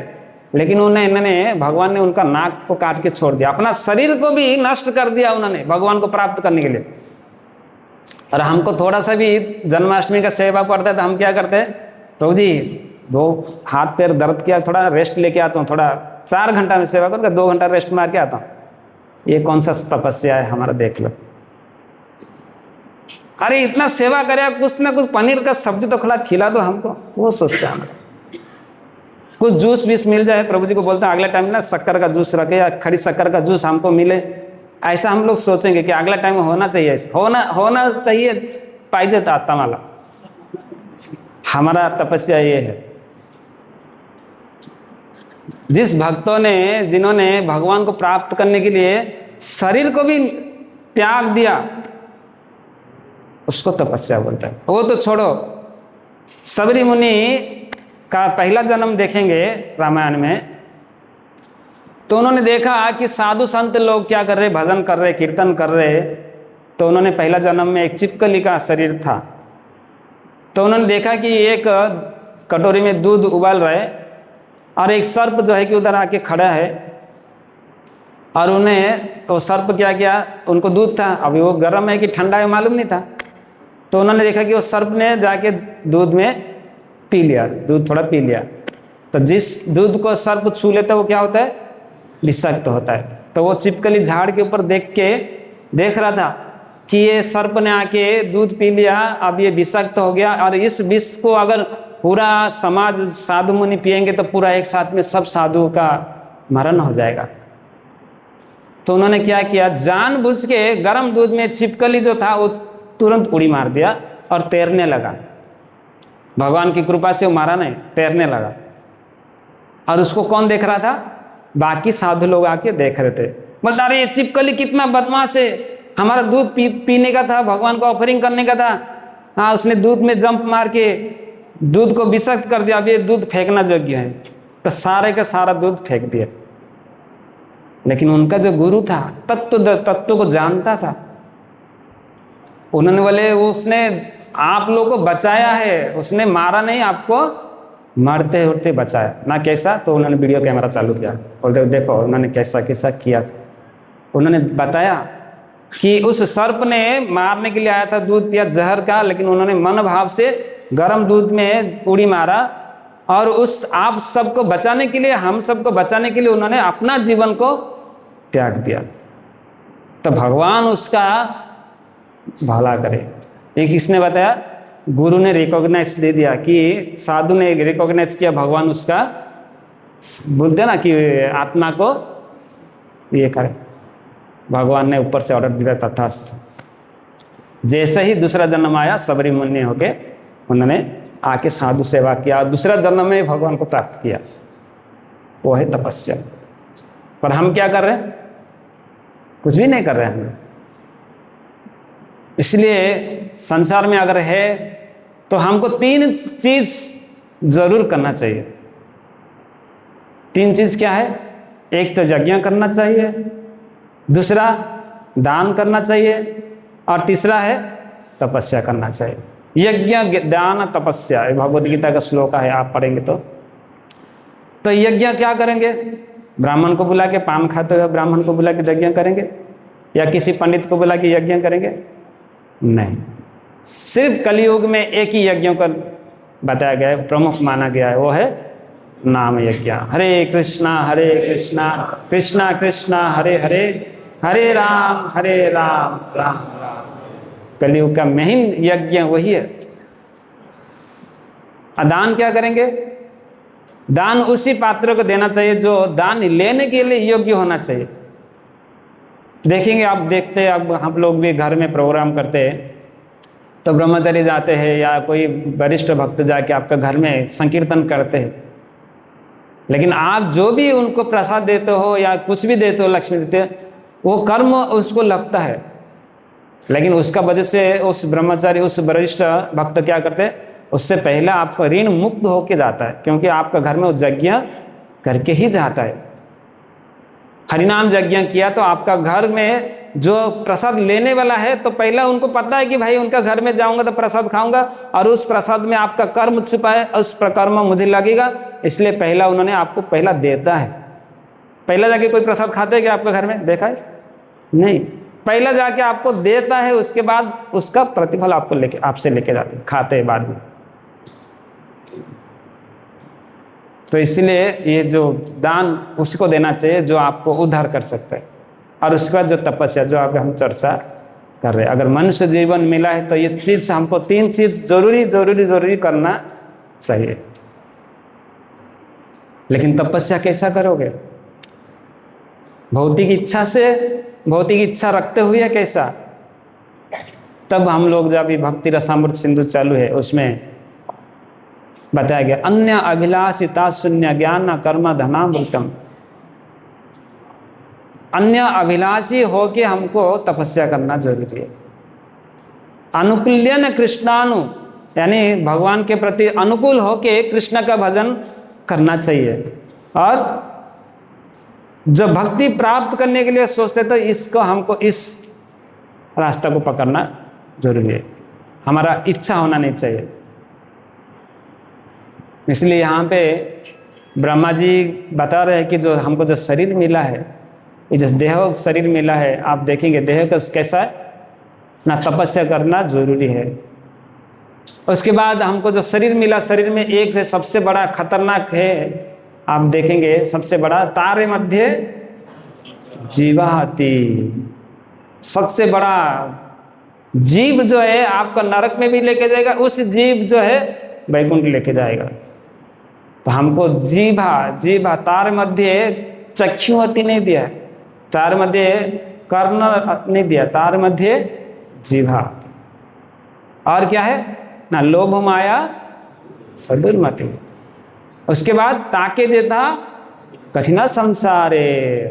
इतना सारा होने के बाद भी बोलते कृष्ण बड़ा दयामय। हम सब इतना करने के बाद भी भगवान इतना करुणामय है कि कृष्ण बड़ा दयामय, करीब आ रहे जीव हमको उद्धार करने के लिए स्वयं खड़े रहते हैं। संसार में जितना भी भगवान का विग्रह देख लो, कहीं भगवान बैठे हुए मिलेगा? जितना भी देख लो विग्रह, कहीं भी भगवान बैठे हुए दिखता है? नहीं। भगवान हमेशा खड़े रहते, तत्पर रहते कि कब मेरा पुत्र मेरे पास आएगा, कब मेरा संतान मेरे पास आएगा और उसको मैं मेरे धाम में लेके जाऊं। लेकिन जाने के लिए तो हमारे पास तो डिग्री होना चाहिए। वो डिग्री है तपस्या का माध्यम से मिलेगा। इसलिए हमको इस संसार में अगर भगवान को प्राप्त करना है, तपस्या करना है, तो हमारा अंतिम एक लक्ष्य होना चाहिए, अंत्य नारायण स्मृति हमारा मन में कब आएगा। जब इस संसार में शरीर त्यागते हैं तो हमारा अंत्य नारायण स्मृति कैसा होना चाहिए, हमको उस हिसाब से सतर्क रहना चाहिए। ना कैसे होएगा? जिस जिस प्रकार से आप मृत्यु त्याग करोगे, जिस जिस प्रकार से शरीर त्यागने रहोगे, आपको उसी प्रकार उसका शरीर मिलेगा। यम यम वापि स्मरण भाव का तेजंत कले बरम, यानी आप जिस भाव से शरीर को त्यागोगे, जिस रूप से त्यागोगे, आपको नेक्स्ट जन्म वो ही मिलेगा। आप सोचेंगे मुझे क्रिकेट का मैदान में कितना स्कोर हुआ, तो महाराज बता रहे थे, गोपाल कृष्ण गोसाई महाराज बोलते कि अगर समझो आपको मृत्यु समय में आप सोचेंगे कि क्रिकेट का स्कोर कितना हुआ, तो अगला जन्म क्रिकेट स्टेडियम में आपको घास बन के आना पड़ेगा और डेली डेली आप लोग क्रिकेट प्लेयर लोग आपके ऊपर नाचते रहेंगे और देखते रहोगे क्रिकेट का स्कोर कितना हुआ। महाराज बोले जोक मार। तो हमारा जिस चेतना में रहेगा, हमारा जिस शरीर से, जिस भाव से हमारा शरीर जाएगा, हमारा चेतना भी, शरीर भी वही आएगा। इसलिए हमको हमेशा सावधान रहना चाहिए। लेकिन हम क्या करते हैं? वो करते नहीं। हम वो कितना भी घिसड़ के पी लो, फिर भी बोलते ना, जूस बना के पीने के बाद भी हमारा माइंड में घुसता नहीं। इसलिए प्रभुपाद बोलते कि इस संसार में अगर भगवान को प्राप्त करना है तो क्या है ना, तपस्या के साथ साथ में कुछ रूल रेगुलेशन भी दिया है। क्या है? तपस्या के साथ साथ में कुछ रूल रेगुलेशन भी दिया है। वो है हमारा 4 नियम पालन करना चाहिए। अभी तो है बहुत सारा टॉपिक, लेकिन अभी झूलन यात्रा के बारे में थोड़ा 5 मिनट करेंगे। तो यहाँ पे जो तपस्या करना है, परीक्षित महाराज तपस्या किए थे, सिर्फ श्रवण करते करते अपना शरीर को त्याग दिया था। प्रहलाद महाराज तपस्या किए थे। ऐसा बहुत सारा उदाहरण है तपस्या के बारे में। अभी हमको आज मीटिंग भी है, इसलिए जल्दी खत्म करने के लिए बोले थे प्रभु। तो यहाँ जब भी देखेंगे चैतन्य महाप्रभु का लीला में सनातन गोस्वामी आता है। कलयुग का लिए एक छोटा सा उदाहरण है। शंकर जी का एक भक्त था, उन्होंने शंकर जी को बहुत मानता था और शंकर जी को मानने के नाते हमेशा बम बोले हम नमः शिवाय का जप करते थे। और भगवान का नाम है आशुतोष। जल्दी संतुष्ट जो होते उनको आशुतोष बोलते। तो शंकर जी बोले, भाई क्यों तपस्या कर रहे हो? कुछ काम चीज़ चाहिए, कुछ काम धंधा चाहिए या कुछ चाहिए? बोलते शंकर जी को उन्होंने बोले कि हे भोलेनाथ, अगर आप मेरा तपस्या से संतुष्ट है तो मुझे ऐसा वरदान दो ताकि मुझे संसार में सब कुछ मिल जाए, जो भी मिले सबसे बड़ा कीमत चीज रहेगा। बोलते शंकर जी बोलते, मैं भोला बैठा हूँ कैलाश में और तो ध्यान में मैं रहता, मैं तो ऐसे ही आधा कपड़ा में रहता हूँ, मैं कहाँ से लाऊँ? तुम्हें देगा मेरा एक भक्त है सनातन गोस्वामी, आप उनके पास जाओ, उनके पास एक चीज़ है जो कि आपको देगा। तो कहाँ बैठेंगे ना, वृंदावन में जाओ, ऊपर बैठा रहेंगे, तपस्या करते रहेंगे, हरे कृष्णा करते रहेंगे, उनसे ले लो। वो बाबा आया, बोले कि बाबा सनातन बाबा आप ही हो क्या? बोलते हाँ। बोलो क्या इतना घबरा के क्यों आए? घबरा के ना, शंकर जी ने मुझे बताया कि आपके पास बहुत बड़ा कीमती चीज़ है, वो मुझे चाहिए। तो उन्होंने बोले कौन सा? पारसमणि? बोलते वो पता नहीं, लेकिन वही है क्या? बोलते हाँ। बोले कि हाँ वही है, उसको छूने से आप जो चीज़ सोना चाहिए, सोना चांदी चाहिए, सब मिल जाए। ठीक है। बोलते कहाँ है ना? कचरा डब्बे में पड़ा है, आप ले लो। कचरा डब्बा में पारसमणि पत्थर? बोलते हाँ वही है, ले लो।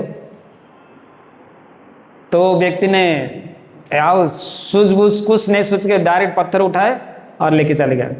जिसको छुआ सोना, जिसको छुए सोना, ऐसा भर गया, पूरा संपत्ति पूरा भर गया उसके। जिसको भी छूते थे सोना ही। लेकिन उनका पत्नी थोड़ा चालाक थी, बोलते भाई ये तो लेके आया, ये कहाँ था आपके पास? इतना सोना, घर तो सोना में भर गया। बोलते सनातन गोस्वामी, मेरे शंकर जी ने मेरा पर प्रसन्न होकर सनातन गोस्वामी के पास भेजे और उन्होंने इस देखा कि इस पारसमणि मुझे दिए जिसको भी छुआ सोना हो जाता है। बोलते तुम ना ऐसे ही बेवकूफ हो। अभी बोलते मैं इतना बड़ा पत्थर लेके आया, सोना पारसमणि लेके आया, बोलते मुझे बेवकूफ। बोलते हाँ बेवकूफ हो। बोलते किस तरह? ना जिस सन्यासी ने आपको इस पारसमणि दिया तो उसके पास ऐसा कौन सा चीज नहीं है जो कि तुम्हें इस कचरा डब्बा में उसको फेंका, और उसके पास कौन सा ऐसा चीज नहीं है? बोलते वो तो मैं पूछा नहीं। जाओ पूछ के आओ। फिर से वो वृंदावन गया, यानी वृंदावन परिक्रमा फिर से हो गया, तपस्या करके गया। बोलते बाबा आपने ठग लिया मुझे। बोलते अभी कौन सा ठग लिया मैंने? आपको जो चाहिए था मैंने दे दिया। बोलते नहीं, इससे भी बड़ा कोई तो आपके पास कीमत चीज है, कीमती चीज, जो कि आप इसको कचरा के डब्बे में फेंके हो। बोलते है ना? बोलते वो दे दो मुझे। बोलते जो मैंने पारसमणि दिया था वो कहाँ है? बोलते ये ले लो आपका। बोलते उसको पहला यमुना में फेंक के आ जाओ। अभी लोभ है, लालच है, फेंकूगी नहीं फेंकूगी, फिर से मिलेगा कि नहीं गारंटी। बोलते नहीं, आपको अगर इससे बड़ा धन चाहिए तो उसको फेंकना पड़ेगा। तो उन्होंने सनातन गोस्वामी के कथा सुन के उन्होंने पारसमणि को फेंक दिया यमुना में। बोला अभी स्नान करके आ जाओ। और जैसे ही आया उनको क्या पकड़ा दिया? झोली माला और बीड़ी बैग पकड़ा दिया। बोले बोलो हरे कृष्णा कृष्णा कृष्णा हरे हरे, हरे राम राम राम। बोलते यही है? बोलते हाँ यही है। पर इसने नाम जपते करो, नाम चिंतामणि कृष्णा चैतन्य रस विग्रह। चिंतामणि पत्थर से भी भयंकर से भयंकर ये नाम है। तब जाके उन्होंने नाम ग्रहण किया और उस नाम का प्रभाव से भक्त बन गया और प्रभुपाद का मिशन में लग गया। ये नाम का प्रभाव है। तो उन्होंने क्या किया? 2 बार खाली तपस्या किया। लेकिन हम इतना दिन से मंदिर आ रहे थे, हमारा पता नहीं क्या है, आगे भगवान जाने। इसलिए हमको तपस्या करना जरूरी है। लेकिन आध्यात्मिक जीवन का सबसे बड़ा महत्व कर्म यही है कि तपस्या करना जरूरी है। लेकिन जब भी इस नारद मुनि के इस वाक्य को सुना इस दक्ष प्रजापति ने, तो उन्होंने अभिशाप दिया। अभिशाप के बाद फिर अपना जो दूसरा जो 1000 बच्चे थे उन्होंने भी तपस्या किया। और तपस्या के माध्यम से उन्होंने तपस्या करने के लिए तो बोला, लेकिन वो तपस्या जो है वो हमारे लिए ही लागू होता है। जितना भी भागवतम, जितना भी गीता, जितना भी शास्त्र है वो सिर्फ हमारे लिए ही है। उनको कोई जरूरत नहीं। अर्जुन को क्या जरूरत है कि कुरुक्षेत्र के युद्ध भूमि में जाके गीता श्रवण करने का? भगवान ने एक ये बनाया कि आपके वजह से हमको गीता श्रवण करने मिलता है। ये सिर्फ केवल एक तपस्या का माध्यम से। तो हमको जरूरी है इस कलयुग में हमारे लिए एक तपस्या ये है, हरे कृष्णा कृष्णा कृष्णा हरे हरे, हरे राम राम। लेकिन तपस्या कैसे करोगे? तपस्या करने का पद्धति भी होना चाहिए। चैतन्य महाप्रभु अपना शिक्षा अष्टकम का 4th श्लोक में बोलते हैं। कौन सा? तृतीय। तृणादपि सुने चैन तरवरुभी सहिष्णुना अमानी न मान देना कीर्तनीय सदा हरि। जिसने संकल्प लिया कि मैं तपस्या करूंगा, उसको एक कंठी माला पहनना जरूरी है। और कंठी माला में क्या रहेगा? 4 चीज रहेगा। 4 मणि होना चाहिए। कौन सा मणि? तृणादपि 1 मणि हो गया, सहिष्णुना 2रा मणि हो गया, तररूपी 3रा मणि हो गया, अमानिनाथ 5वां हो गया, और कीर्तनीय सदा। ये 4-5 मणि लेके उस कंठी माला पहन लेना चाहिए भक्त को। ये 5 मणि लेके जब भी भक्त पहन लेता है कंठी करके, तो उसका जीवन तपस्या में फर्स्ट क्लास हो जाता है। इसे अगर चर्चा करने जाएंगे तो और 1 घंटा चला जाएगा, लेकिन नहीं करेंगे। उसमें और डीपली जाएंगे तो चैतन्य इसमें भक्ति रसामृत में सिंधु में भी है और उपदेशामृत में भी है, शिक्षा अष्टकम में भी बहुत सारा इसका अच्छा हम लोग ने चर्चा करे तो उसमें है। तो इसलिए इस आज के जो पवित्र झूलन यात्रा है ना, उस झूलन यात्रा भगवान को झुलाने के लिए हमको क्या करना पड़ेगा? तपस्या करना जरूरी है। तो तपस्या कौन करेगा? कितना जन तपस्या करेंगे आज? कोई नहीं करेंगे। तपस्या करना ही नहीं है किसको? कृष्णा कृष्ण कृष्णा हरे राम राम राम। तक तपस्या करेंगे नहीं तो फिर झूला भी झूलने में नहीं मिलेगा। भागवतम का 11वें स्कंद में झूलन यात्रा का विषय में वर्णन है। तो चैतन्य भगवान कृष्ण उद्धव को बोलते हैं, उद्धव जो कि उस भगवान को वार्तालाप को समझाने के लिए, गोपी लोग को समझाने के लिए आए थे ना। मत जन्म कर्मण कथम, है ना, मम पर्वानु मोदनम गीत तांडव भाद्र गोष्ठी भीरवर गृहस्चव। ये उद्धव को महाप्रभु अपना कृष्ण भगवान ने बोलते कि हे उद्धव आप जाओ, जाके उस वृंदावन में सभी गोपी लोग को समझाओ। और वो समझाने से पहले उन्होंने बोलते कि जो जितना भी लीला है, जितना भी हो रहा है वो सब मेरे उत्साह के लिए करो, मुझे प्रसन्न करने के लिए आप उत्सव करो। तो आज जो हम जो झूला झूला रहे वो आज का नहीं है, वो कल परसों का नहीं है, वो पहले से ही है, द्वापर युग से चलते आ रहे। अगले आप लोग बोले कि यही टाइम में क्यों झूला, तो कभी भी झूला सकते ना, लेकिन इस महीना में ही क्यों? तो बता जा रहे इस महीना में श्रावण का, अभी श्रावण का आज है पूर्णिमा तक, एकादशी से लास्ट पूर्णिमा को हमारा श्रावण खत्म होता है। तो उस समय 5 दिन जो है पूरा पृथ्वी जो है ना हरियाली में रहता है। क्या रहता है? एकदम ग्रीन। आप देखेंगे पूरा सब जगह एकदम हरा भरा रहता है, क्योंकि बारिश का वजह से ऑलरेडी 2 महीना बारिश का वजह से पूरा हरियाली संसार में आ जाता है। और वो हरियाली किसको पसंद नहीं है? हम थोड़ा सा घास देखते तो अरे कितना अच्छा है, बस सुंदर दिखता। उस हरियाली में बताया जा रहा है कि पूरा वृंदावन में 1 महीना तक झूलन यात्रा करते हैं और पूरी में 13 दिन करते हैं। लेकिन श्रील प्रभुपाद जी की कृपा से हम कितना दिन कर रहे? 5 दिन कर रहे हैं। तो जगन्नाथपुरी में भी मुक्ति मंडप करके एक जगह है, तो वहाँ पे इस 13 दिन तक भगवान का, जगन्नाथ जी सिर्फ रथ यात्रा में आते, लेकिन भगवान का, जगन्नाथ जी का उत्सव विग्रह यानी उत्सव में कौन आते ना? मदन मोहन आते हैं। मदन मोहन और लक्ष्मी जी को 13 दिन तक मंदिर से बाहर लेके आते हैं और उस मुक्ति मंडप को सजाते हैं, सब डेकोरेशन करके झूला जैसा करते हैं और उस झूला में भगवान को बिठा के झूलाते हैं 13 दिन तक पूरी में। लेकिन हमारा प्रभुपाद जी की कृपा से हम 5 दिन को बेस्ट मानते हैं। तो 5 दिन इसीलिए आज से शुरू हो जाएगा झूलन यात्रा और पूर्णिमा तक यानी 5 दिन तक इसलिए करते हैं कि इस समय में पूरा ब्रजवासी जो है कि सब लोग अपने जो क्या बोलते हैं कन्या है, जो कि विवाहित कन्या है, वो क्या करते हैं ज़्यादा करके घर में मायकी में जाते हैं।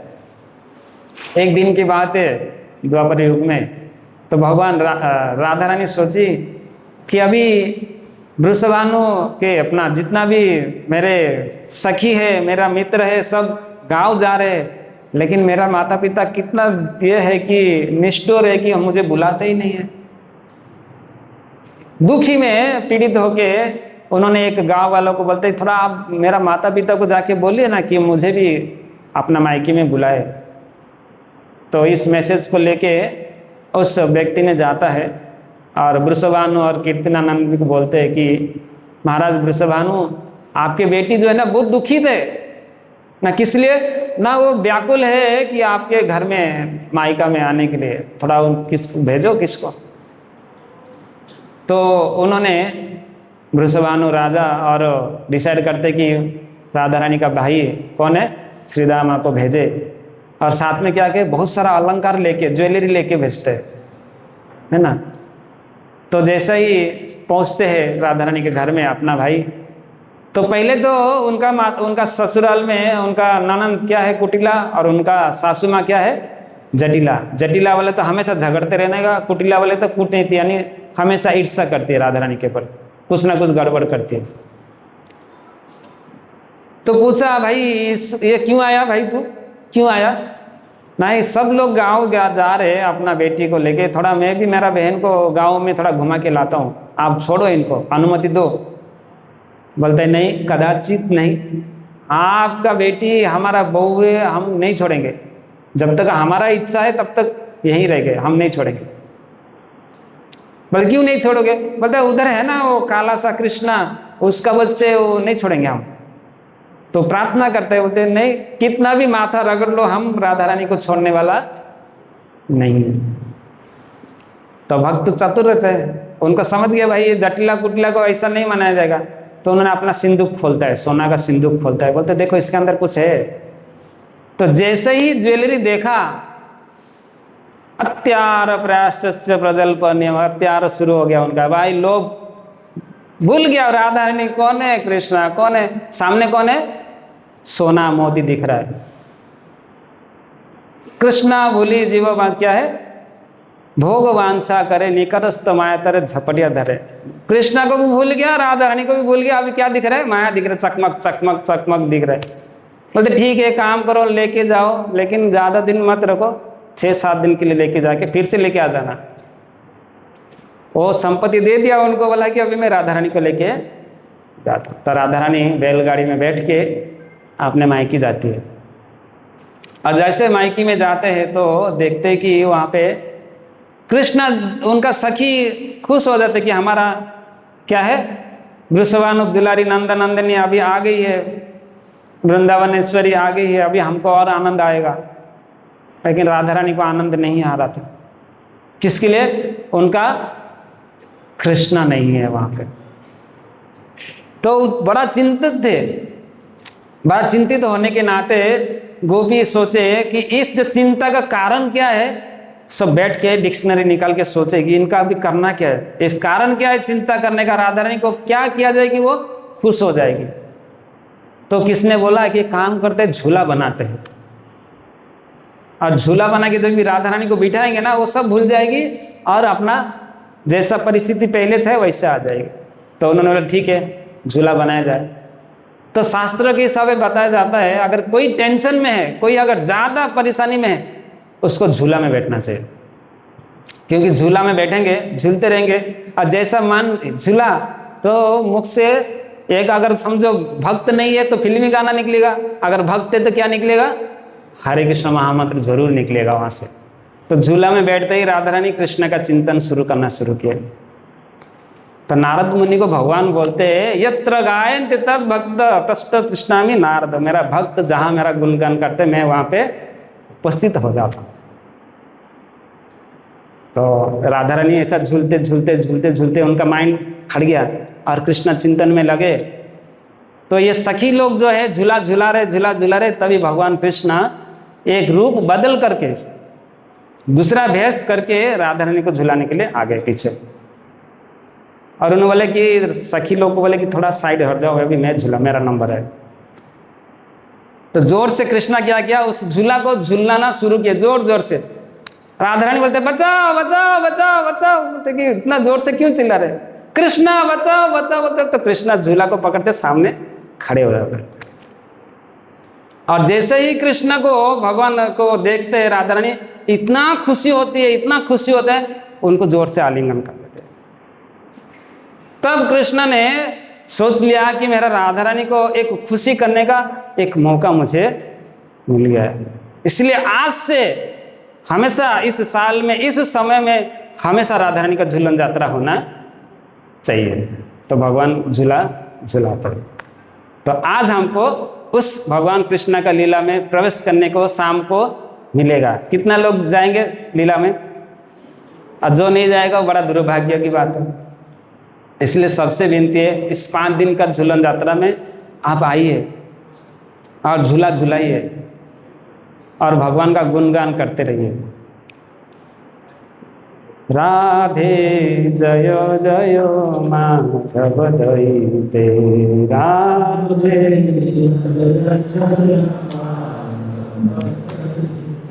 राधे जय जय माधव दयिते। तो भजन निकालो राधे राधे राधे राधे राधे जय जय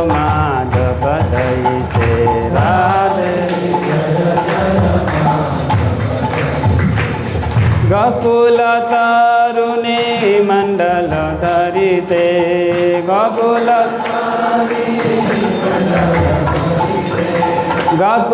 तारुणी मंडल मोहिते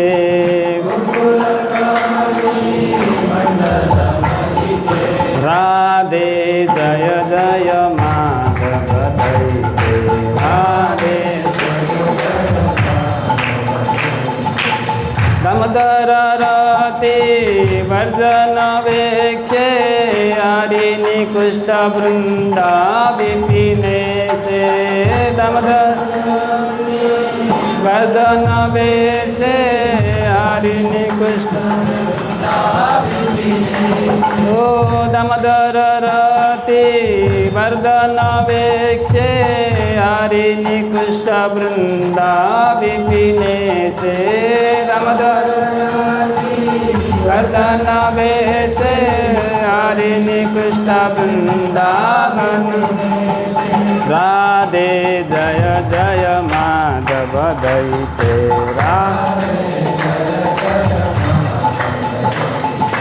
राधे जय जय माधव दैते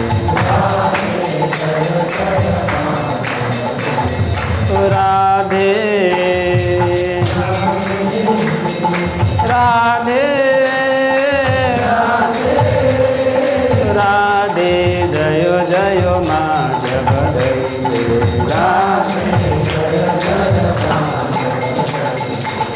वृषभानुदधि नवस्य लेखे ललिता सखी गण रमित विशाखे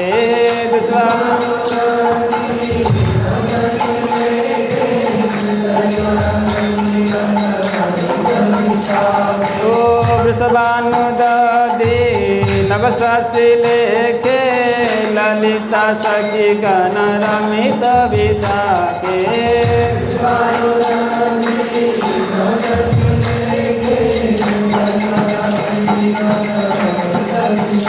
बोलो बोलो राधे जय जय माधव दैते ओ राधे जय जय माधव दैते ओ राधे राधे राधे राधे जय जय माधव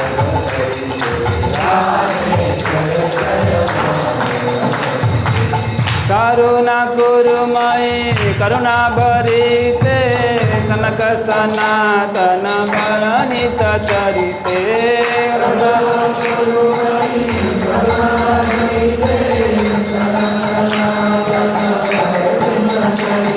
ओ करुणा गुरुमयी करुणा भरिते सनक सनातन वर्णित चरिते करुणा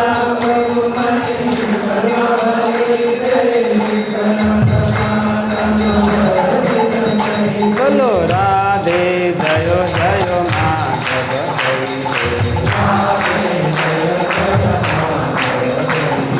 राधे जय जय माधव दैते राधे जय जय माधव दैते हरे कृष्णा कृष्णा कृष्णा हरे हरे हरे राम राम राम हरे हरे हरे कृष्णा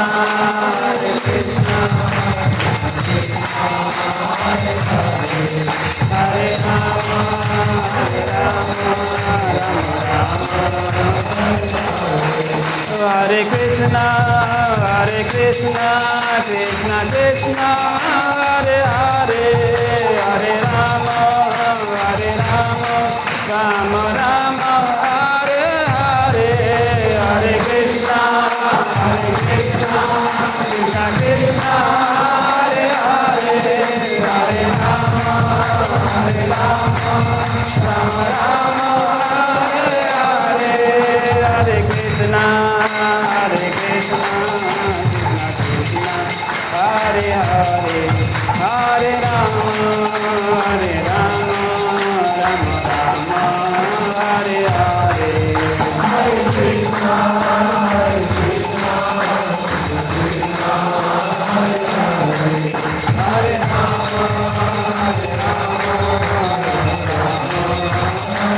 जय जय श्री राधे श्याम।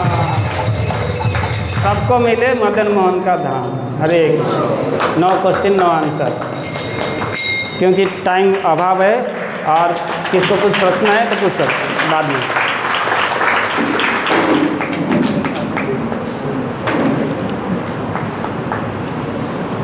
अगर कुछ गलती से बोल दिया मुख से तो बच्चे समझ के क्षमा कर लीजिएगा, क्योंकि नादान है, कुछ भी बोल देते हैं बड़बड़ होके।